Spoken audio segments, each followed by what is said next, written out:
నరేష్ గారు తమ్ముడు, నరేష్ తమ్ముడు, రాత్రి పగలు పాకిస్తాన్ ఇండియా మధ్య చర్చలు జరుపుతున్నాను. 2002లో మీకు తెలుసు నేను పాకిస్తాన్ వెళ్ళిన సంగతి, నేను వాజ్పేయి గారిని కలిసిన సంగతి దేశ నాయకులు తెలుసు. మోదీ గారు అప్పుడు ముఖ్యమంత్రి. 2002 జూన్లో మీకెవరికి చెప్పకుండా అమెరికా వెళ్ళాను. శనివారమే తిరిగి వచ్చాను. 3 రోజులు అయింది, 4 రోజులు. అమెరికాలో ఉన్న పెద్ద నాయకులందరినీ కలిశా, ఒక్కడు తప్ప 10లో 9 మందిని కలిశా. వాళ్ళు కూడా వాళ్ళు గారు 2 దేశాల్ని ప్రేమించిన వారు మీరొక్కరే, యుద్ధాన్ని ఆపగలిగింది మీరొక్కరే అంటే చర్చలు జరుపుతున్నాను. నాకు సోమ మంగళ బుధవారం 3 కేసులను బట్టి ఆంధ్రప్రదేశ్ హైకోర్టుకు వచ్చాను. ఎందుకంటే రేపటి నుంచి కోర్టు జూన్ 16 వరకు సెలవని. మోదీ గారిని, అమిత్ షా గారిని శనివారం కలిసిన తర్వాత నేను ఆదివారం పాకిస్తాన్ వెళ్తున్నాను. వీళ్ళు 10 రోజులు టైం అడిగారు. నిన్ననే పెద్ద ఆయనతో మాట్లాడాను. ఆయన చెప్పకూడదు, మీరు అడిగారు కనుక నేను సత్యం చెప్పాలి కనుక చెప్తున్నా.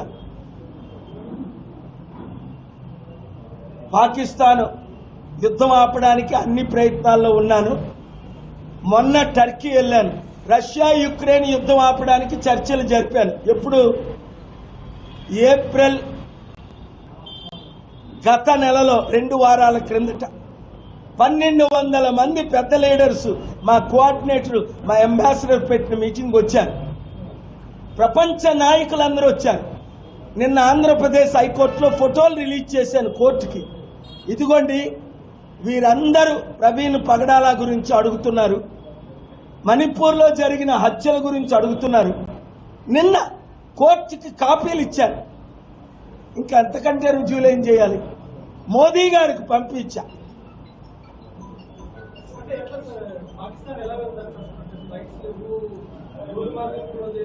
వీసాలు లేకుండా ప్రపంచం అంతా తిరిగినోడు నేను ఒక్కడనే. ఇప్పుడున్న కిరణ్ రిజిజుని అడగండి, ఇప్పుడున్న మినిస్టర్ని రూపాలా గారిని అడగండి. నాతో పాటు ఎన్ని 100 దాదాపు ఒక 150 మంది ఎంపీలు వీసాలు లేకుండా సిరియా, లిబియా, ఇరాక్, ఇరాన్ వీసాలు లేకుండా నా ఫ్లైట్లో తీసుకెళ్ళా. అప్పుడే నేను చెప్పనది, ఎందుకంటే అక్కడి నుంచి ప్రోటోకాల్, నన్ను ఎవరిని తీసుకొని రమ్మంటే వారిని తీసుకొని వెళ్తాను. ఫోన్లోనే యుద్ధం ఆగితే, ఎందుకంటే ఇప్పుడు ఇండియా స్ట్రైక్ చేసింది, మేము స్ట్రైక్ చేస్తామని అంటున్నారు. హైదరాబాద్ని, విశాఖపట్నాన్ని, ఢిల్లీని, ముంబైని, చెన్నైని, 6 సిటీల్ని, అందులో బెంగళూరు లేదనుకుంటా, మేము టార్గెట్ చేసి అణుబాంబుల ద్వారా తుడి చేస్తాం అంటున్నారు. అన్నారా లేదా?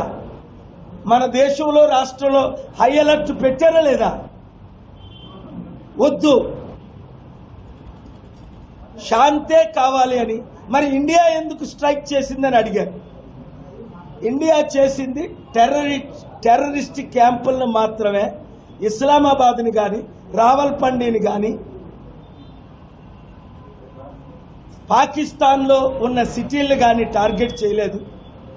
టెర్రరిస్ట్ క్యాంపుల్ని టార్గెట్ చేయడానికి 3లో ఒకరు నన్ను అడిగారు. అది కూడా నేను వద్దన్నాను. కానీ వాళ్ళు స్ట్రైక్ చేశారు.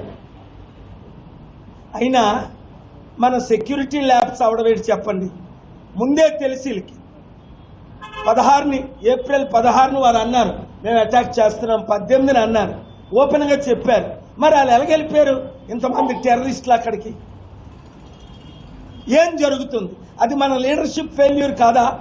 మనలో అన్నమాట. పాకిస్తాన్ని, ఇండియాకి యుద్ధం లేకుండా ఆపే బాధ్యత పైన దేవుడిది, కిందని నాది. అమెరికా మనకి సంపూర్ణ మద్దతు ప్రకటిస్తుంది. మీకు తెలుసు కదా ఎన్ని యుద్ధాలు ఆపానో. అది దేవుని శక్తి ద్వారా జరుగుతుంది. నాలో ఉన్న గొప్పతనం కాదు, కానీ అది నాకు మీ రిపోర్టర్స్కి ఎలాగైతే రిపోర్ట్ చేయడు, మాట్లాడుతుంటే రిపోర్ట్ రాసేస్తున్నాడు ఆయన పాయింట్స్. అద్భుతంగా ఈయన ఇక్కడ నీకింత టాలెంట్ రిపోర్టింగ్లో ఎలాగొచ్చిందో ఆ Indian express, times of India, Deccan Chronicle కూడా అలాగొచ్చుంటే బాగుంది. వాళ్ళు కూడా ఫ్రంట్ పేజ్, సెకండ్ పేజ్లో ఇచ్చినా బాగుంది. 11th పేజీలో 6 అంగుళాలు ఇస్తున్నారు.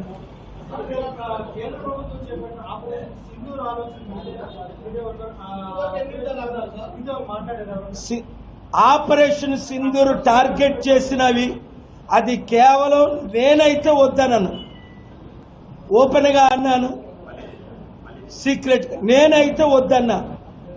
ఎందుకంటే I'm going to Pakistan along with the blessings and concern of our honorable Prime Minister Modi ji. I am speaking in English. I have spoken to Honorable Rupala ji yesterday. He asked, we are going to meet Amit Shah ji and Modi ji most likely tomorrow night. If they give me consent, I am going to Pakistan on Sunday.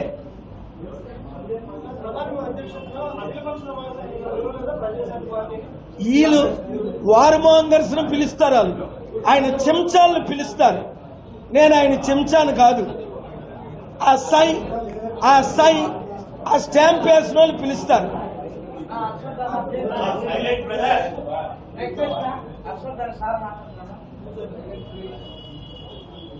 ఆయన అంత మంచి ప్రశ్నలు వేస్తుంటే మీరు మాట్లాడొచ్చా? మీరు కూడా ఏమైనా ప్రశ్నలు ఉంటే అడగండి. నాన్ ప్రెస్ వారందరూ దయచేసి సైలెంట్ ఉండండి. ఓన్లీ ఇది మీడియా కాన్ఫరెన్స్ మాత్రమే. 100% నేను FCRL తీసుకొస్తాను. మంచి ప్రశ్న అండి. RTTకి ఇప్పటి వరకు ఏ విధంగా మదర్ తెరిసాకి 2021 నవంబర్లో ఢిల్లీ హైకోర్టులో ఫైల్ చేసి అమిత్ షా గారితో మాట్లాడి తిరుపతి టెంపుల్ కూడా క్యాన్సిల్ చేస్తే కొన్ని వేల మందికి హైకోర్టు ఆర్డర్ ద్వారా 2 వారాలు పొడిగిస్తే ఎలాగైతే నేను FCRL తీసుకొచ్చానో అలాగా RTTకి నేను FCRL తీసుకొస్తాను. 1 2 దానికి ఇక్కడ ఉన్న బోర్డు మెంబర్స్ నన్ను కలవాలి మీ ద్వారా. ఎంత వేగం కలిస్తే అంత మంచిది. కొన్ని పేపర్స్ నాకు కావాలి. వారు కలిసిన 30 రోజుల్లో FCRA తీసుకొస్తా. ఆర్థికంగా వాళ్ళ FCRAకి నేను డొనేషన్స్ కూడా ఇప్పిస్తాను విదేశాల నుండి. ఎందుకు అంటే మన రాయలసీమ ప్రజలకు చదువు ఫ్రీగా చెప్పారు, మెడికల్ ట్రీట్మెంట్ ఫ్రీగా చేశారు. ఎవరికైనా మంచి టాలెంట్స్ ఉంటే స్పోర్ట్స్ వాళ్ళు కానీ ఎక్స్పర్ట్స్ని విదేశాలు పంపించారు, ఇల్లు కట్టించారు, ఎన్నో సేవలు చేశారు. నా సహాయం లేకుండా ఇప్పుడు నా సహాయం అవసరమైంది. నేను ఉన్నాను అని వారు పిలవకుండానే వచ్చారు.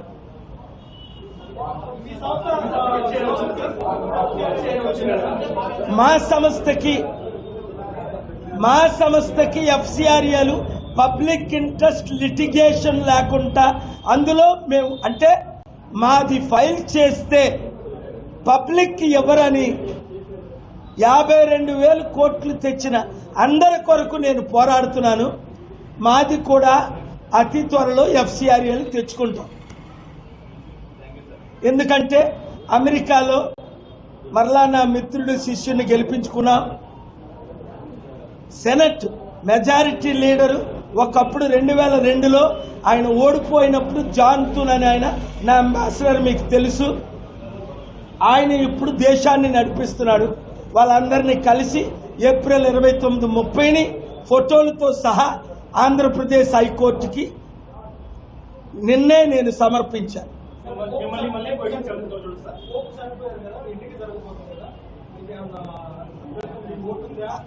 అది కేవలం 120 మంది కార్డినల్సే దానికి ఓట్లు వేస్తారు.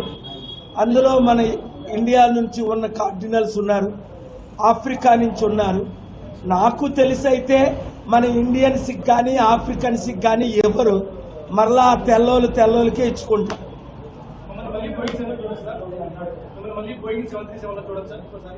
747 2 ఇప్పటికీ ఉన్నాయి, చూడొచ్చేంటి. అక్కడ ఇప్పుడు చూస్తున్నాను.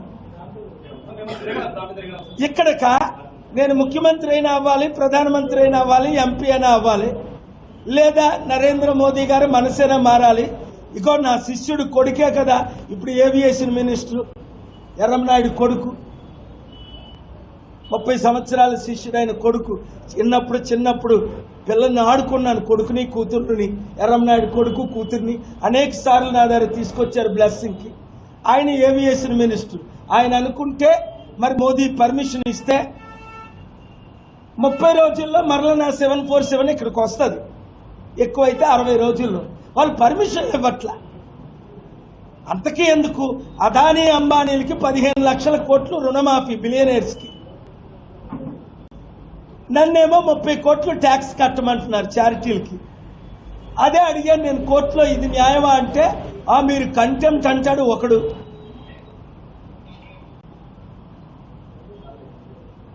జడ్జెస్ కూడా కొంతమంది లార్డ్లా గాడ్లా బిహేవ్ అవుతున్నారు. తగ్గేదేలే. ఏం చేసుకుంటావు? జైల్లో పెట్టుకో, కంటెంప్ట్ అంటే ఫైన్ వేసుకో. ప్రజల కొరకు జైలుకి వెళ్ళడానికైనా సిద్ధం, ఫైన్ వేసుకో, ఇంకేమైనా చేసుకో. అప్పుడు రియల్ కేఏ పాల్ దిగుతాడు. ఇప్పుడు మీరు నన్ను చూస్తున్నారు, అసలైన సిసలైన కేఏ పాల్. సదాం హుస్సేన్ లాంటి వాళ్ళు 3 ఉంటారు. వాళ్ళు ప్రవీణ్ డూపుని చూపించలేకపోయారు. నేను కేఏ పాల్ డూపును అప్పుడు చూపిస్తా, లేదా రియల్ కేఏ పాల్ వస్తాడో మీరే చూస్తారు. అది మీరే నిర్ణయించాలి, అది మీరే నిర్ణయించాలి. మొన్న ఒకడే మీడియాలో అదే అన్నాడు, నేను డూపుననే అన్నాడు ఆయన.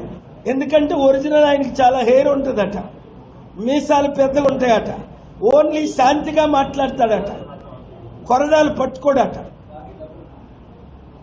Thank you very much.